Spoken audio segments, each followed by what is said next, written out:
नमस्कार साथियों, स्वागत है आप सभी का आपके अपने परिवार यूपीपीएससी स्टडी आईक्यू पर। फर्स्ट ऑफ ऑल आप सभी भाइयों बहनों को, देवियों सज्जनों को बहुत बहुत प्यार भरा नमस्कार। आशा करते हैं आप सभी खुश होंगे, मस्त होंगे, स्वस्थ होंगे और अपनी पढ़ाई को भी बहुत जबरदस्त तरीके से कर रहे होंगे।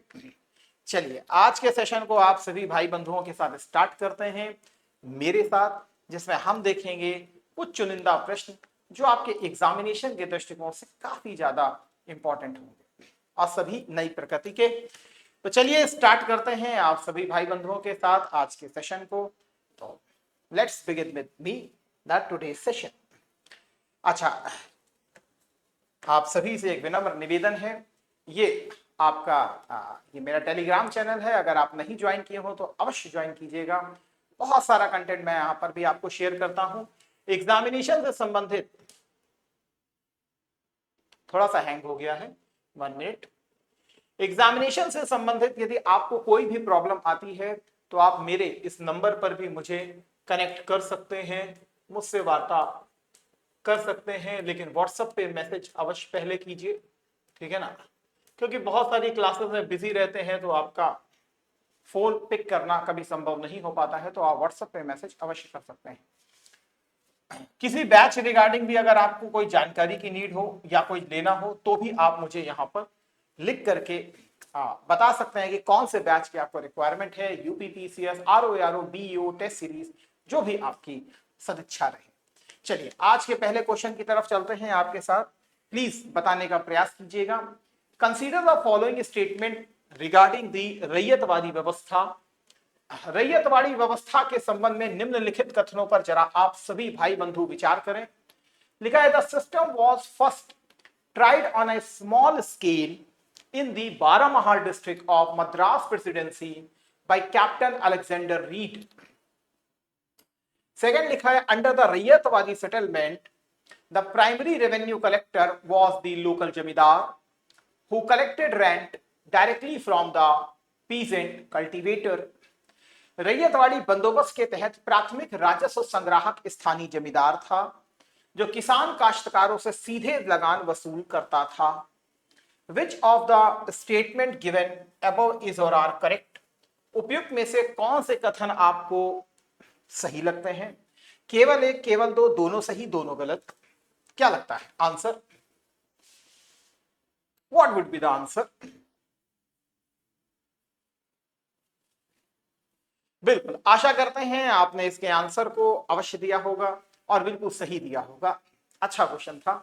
ये तो बात बिल्कुल सही है। 1792 में सबसे पहले कर्नल रीड के द्वारा मद्रास प्रेसिडेंसी के बारामहाल जिले में ही कैप्टन अलेक्जेंडर रीड के द्वारा इस व्यवस्था को लागू किया गया था on a very experimental basis.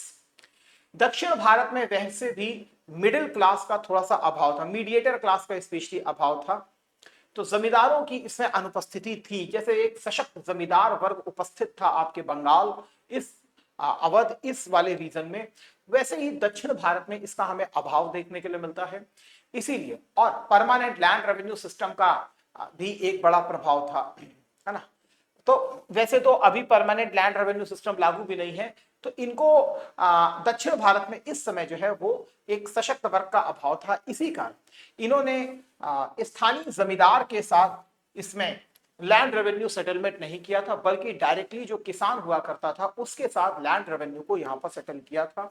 इस आधार पर सेकंड वाला ऑप्शन आपका गलत हो जाता है, पहला ऑप्शन आपका सही है, अर्थात केवल एक आपका आंसर होना चाहिए। नेक्स्ट लिखा है consider the following statement regarding the Mahalwari system. Mahalwari व्यवस्था के संबंध में निम्नलिखित कथनों पर आप विचार करें।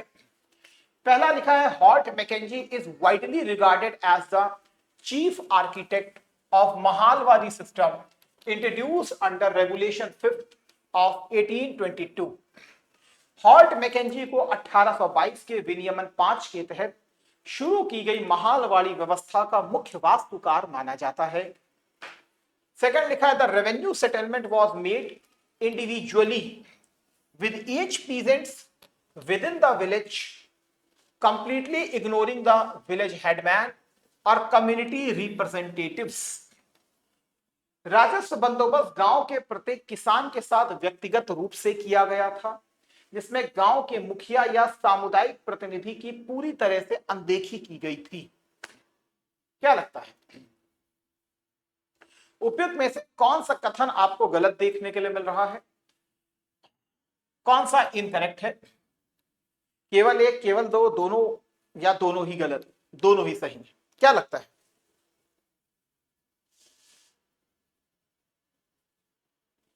चलिए, आशा करते हैं आपने इसका आंसर दे दिया होगा। तो इसके क्रक्स की तरफ चलते हैं। देखिए यहां पर हॉल्ट मैकेंजी जो है वो बिल्कुल सही लिखा है, इसको चीफ आर्किटेक्ट भी माना जाता है, बिल्कुल ठीक लिखा है। महालवाड़ी सिस्टम का बिल्कुल ठीक लिखा है। लेकिन यहां पर एक रेगुलेशन लिख दिया गया है, रेगुलेशन अंडर 5। ये 5 नहीं था बल्कि ये 7th रेगुलेशन हुआ करता था। दैट्स वाई ये ऑप्शन अब गलत हो चुका है। छठवां नहीं, 7वां ये हुआ करता था, नियम 7 हुआ करता था, उसके तहत इसको लागू किया गया था। दैट्स वाई इसका बी ऑप्शन, ए ऑप्शन जो है वो गलत है। ये बात बिल्कुल ठीक लिखी है इसमें कि इसमें इंडिविजुअली ही रैयत के साथ एग्रीमेंट किया जाता था, और जो कम्युनिटी रिप्रेजेंटेटिव हैं और जो village headman, sorry 1 minute 1 minute 1 minute 1 minute 1 minute 1 minute, माफी चाहेंगे माफी चाहेंगे माफी चाहेंगे, मैं रैयत वाली इसको समझ रहा था, सो सॉरी। ये तो बिल्कुल ठीक लिखा है महालवाड़ी। ये revenue settlement was made individually with each present, ये गलत है। With in the completely ignoring the village headman और कम्युनिटी रिप्रेजेंटेटिव्स, ये भी पूरी तरीके से गलत हो गया है। राजस्व बंदोबस्त गांव के प्रत्येक किसान के साथ व्यक्तिगत रूप से किया गया था, इसमें गांव के मुखिया सामुदायिक अनदेखी नहीं की गई थी, बल्कि इनको विलेज हेडमैन को उसमें लाया गया था। इस आधार पर दोनों के दोनों ही गलत हैं। बोथ 1 और 2 दोनों ही गलत है, दोनों ही गलत है। ठीक, next. Who among the following British officials strongly opposed Lord Cornwallis' plan of a permanent settlement in Bengal, advocating instead for a periodic assessment with zamindars? निम्नलिखित ब्रिटिश अधिकारियों में से किसने बंगाल में स्थायी बंदोबस्त की लॉर्ड कॉर्नवालिस की योजना का कड़ा विरोध किया, इसके बजाय जमींदारों के साथ आवधिक बंदोबस्त की वकालत की थी? John Shore, Charles Grant, Warren Hasting या थॉमस लॉ? कौन था?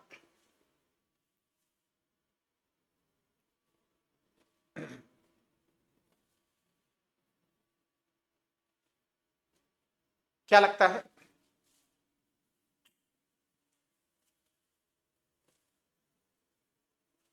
चलिए आंसर की तरफ चलते हैं। देखिए वैसे इसका सही आंसर जो है वो जॉन शोर ही है।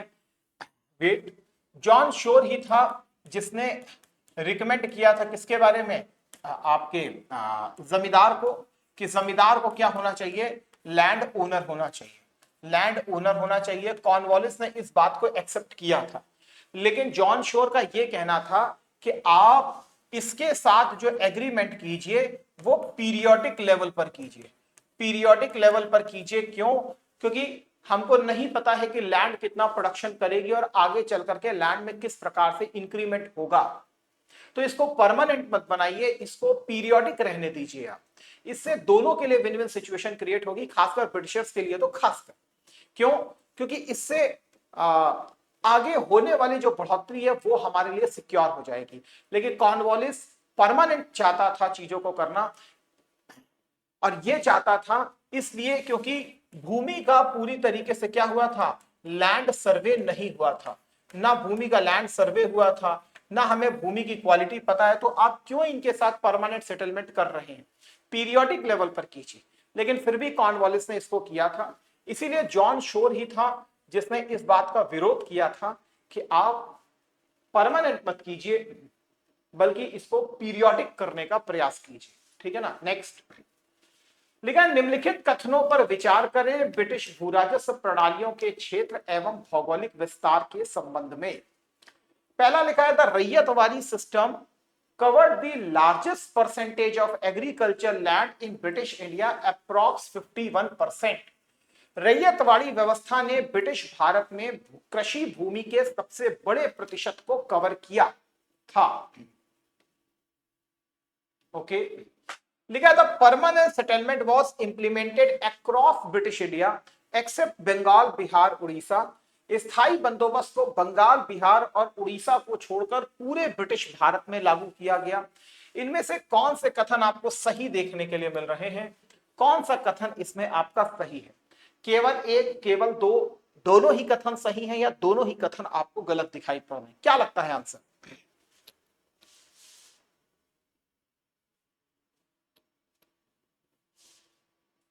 सोचिए।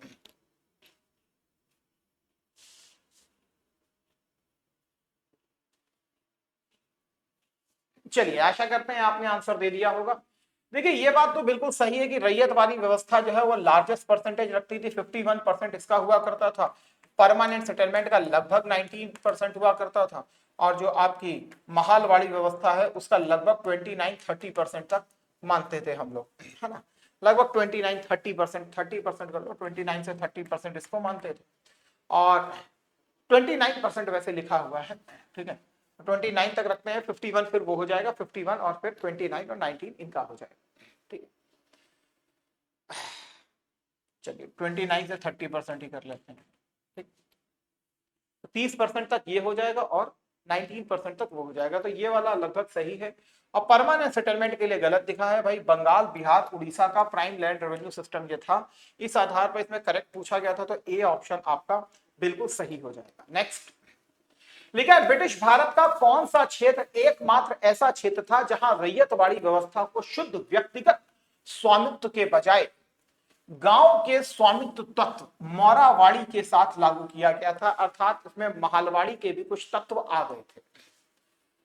तो ब्रिटिश भारत का वो कौन सा क्षेत्र था जहां रैयतवाड़ी व्यवस्था को शुद्ध व्यक्तिगत स्वामित्व के बजाय गांव के स्वामित्व तत्व, मतलब गांव के कुछ जमींदारी तत्व भी इसमें आ गए थे कुछ। तो पहले बताइए फिर देखेंगे। गांव के स्वामित्व तत्व के साथ लागू किया गया। असम, कुर्ग, बॉम्बे, दक्कन का क्षेत्र, मद्रास प्रेसिडेंसी, नॉर्थ आर्कॉट का क्षेत्र। क्या होना चाहिए आंसर?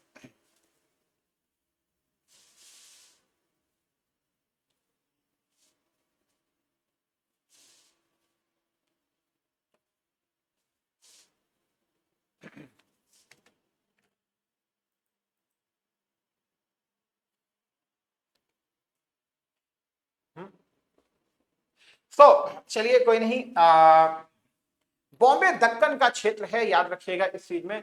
यहां पर कुछ गुजराती और मिरासी पटेल अटेल जो हुआ करते थे वो अपनी एक ऐसी जमींदारी की भूमिका में स्पेशली आ चुके थे, तो ना चाहते हुए भी इसमें भी जमींदारी के थोड़ा सा तत्व आए थे, खासकर इस क्षेत्र में।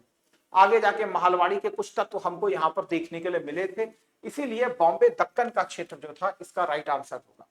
चलिए, तो आज के क्वेश्चन फिर यहीं तक होते हैं, लेकिन आप सभी भाई बंधुओं से विनम्र निवेदन है, यदि आप भी यूपी पीसीएस की तैयारी कर रहे हैं या आरओ एआरओ की तैयारी कर रहे हैं या बीईओ की तैयारी कर रहे हैं, तो आप डायरेक्टली मुझे मेरे इस नंबर पर भी व्हाट्सएप कर सकते हैं अपनी बैच के रिगार्डिंग।